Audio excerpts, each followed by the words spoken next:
నందమూరి నటసింహం బాలయ్య వారసుడు నందమూరి మోక్షజ్ఞ టాలీవుడ్ ఎంట్రీ కోసం ఫ్యాన్స్ ఎప్పటినుంచో ఎదురుచూస్తున్నారు. గతేడాది మోక్షు పుట్టినరోజు కానుకగా డెబ్యూ మూవీకి సంబంధించి ఫస్ట్ లుక్ రిలీజ్ చేశారు మేకర్స్.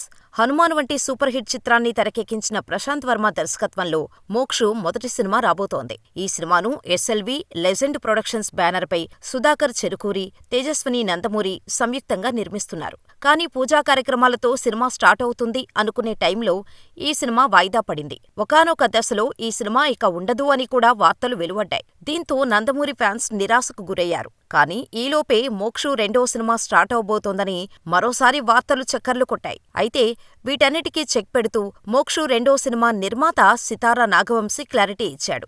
మోక్షజ్ఞ హీరోగా ప్రశాంత్ వర్మ సినిమా తప్పకుండా ఉంటుంది. ఫిబ్రవరి నుండి ఆ సినిమా స్టార్ట్ అవుతోంది. ఆ సినిమా కథ కూడా నేను విన్నాను. అద్భుతంగా ఉంది. మా మిత్రుడు సుధాకర్ చెరుకూరి గ్రాండ్ స్కేల్లో ఆ సినిమాను నిర్మిస్తారు. తప్పకుండా మోక్షు, ప్రశాంత్ వర్మ సినిమా ఉంటుందని వెల్లడించారు. దీంతో నందమూరి ఫ్యాన్స్ ఆనందంలో మునిగి తేలుతున్నారు. తమ అభిమాన హీరో వారసుడిని వెండితెరపై చూసేందుకు ఎంతగానో ఎదురుచూస్తున్నామని సోషల్ మీడియాలో కామెంట్స్ చేస్తున్నారు.